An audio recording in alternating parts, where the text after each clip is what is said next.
I'm just getting home, and there are officers all over my porch. An officer just went in my backyard.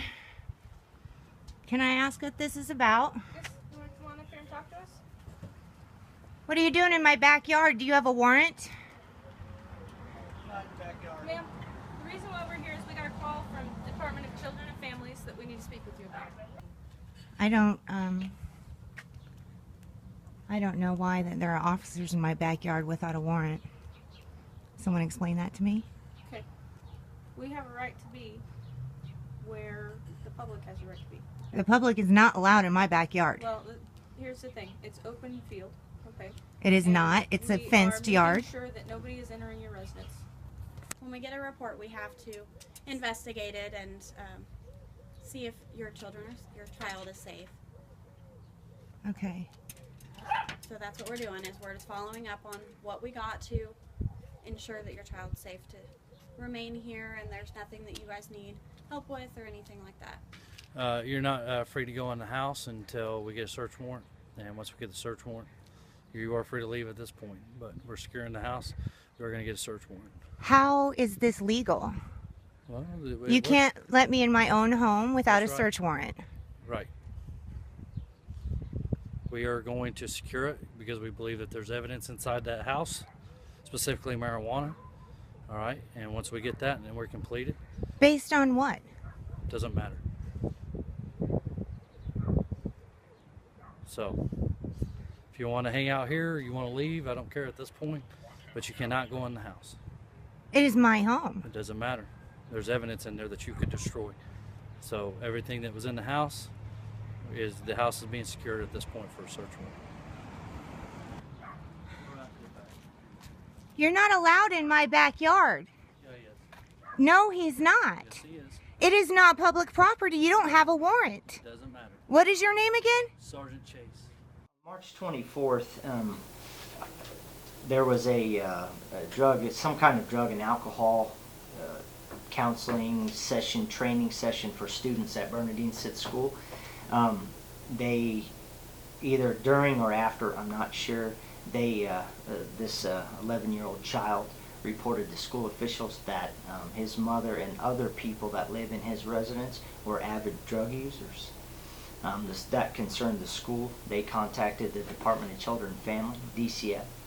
They got involved, conducted whatever investigation that they do, and then they notified the police for a welfare check to check the home and to check the welfare of the child, that he was in a safe environment. After that, the police, we went over to the house at 901 Conklin. They did meet with the child's mother, and she denied consent into the residence. We asked for consent to search to go in and just to make sure it was a safe environment and make sure there was nothing illegal.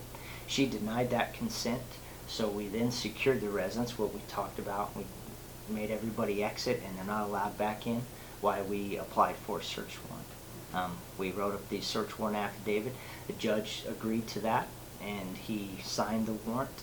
So then we went into the house, the detectives did, and found the items. Most of the time when this occurs, because this happens quite often, this isn't a new thing, it's a reoccurring thing that we deal with all the time.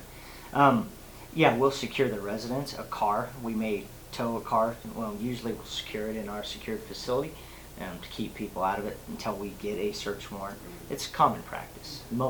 Every law enforcement agency probably does the same thing. I'm here in Stevens Park in Garden City on a chilly Monday morning where a rally behind me is going on for Shona Banda. Her child was taken away from her after he spoke out in school about cannabis medical use. Around 50 people came out to support Shona in her case as she fights for the custody of her 11-year-old son. I think this is a huge injustice to any citizen of this country, and no one should have their child taken away for trying to live. And it's so very wrong. I just want my son back. I have a right to live just like anyone else. I have a right to be here and raise my children just like anyone else. And I wasn't allowed to do that when I was on pharmaceutical companies' medicine and raising my children from a couch. I have been massaging for 3 years now. I am a massage therapist. I am a productive member of society. I moved to Colorado on 2 different occasions, trying to make it. After separating from my husband, I couldn't afford to make it on my own. I just want a quality of life, and I just want to be able to raise my family. I really hope that I can come out of this and bring my son home today. I really do. I don't know much about the process of the courts, but I'm gonna fight this. More than that. Mainly here as a parent, I don't really see this as a pot issue. I think it's gotten pretty big, you know, national attention, local attention. Like I said, I don't really see this as a pot issue. I see this as a parent issue. Whatever she's charged with as far as the cannabis goes, and I have talked to her, and she seems willing to deal with that. She's not trying to get away from anything. I just think that she should have her child back in order to fight that battle. I don't feel like her child was in danger, so I'm here because I feel like she needs to have her child back. I just feel that I don't believe that you should take somebody's child in a situation like this. I don't think it's warranted, and I don't know.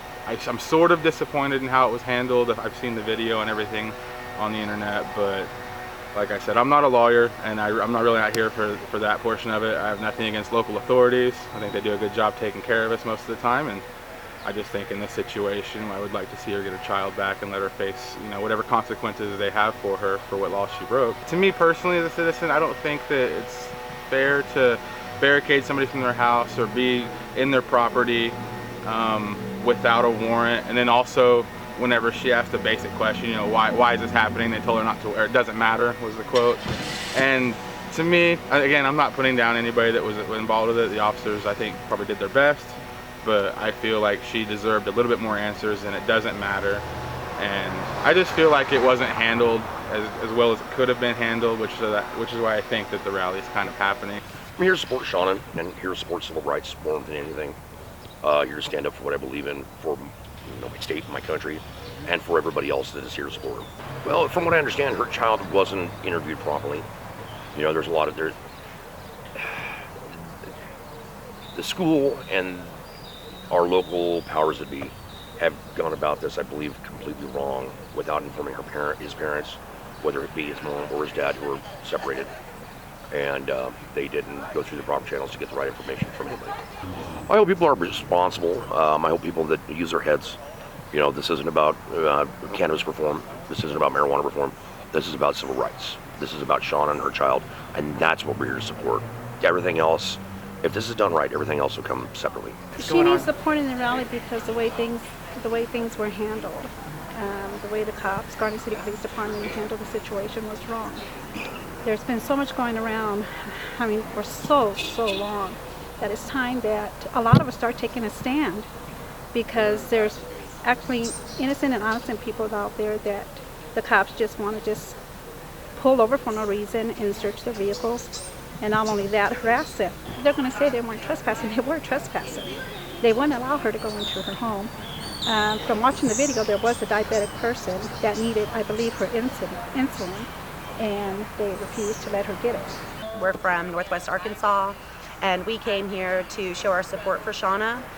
We believe that it is time that communities stop punishing proactive members of their society simply because they would like to be proactive about their health. We came here because we find a direct connection with her case. My husband has sent his Crohn's disease into remission for 3 years using cannabis.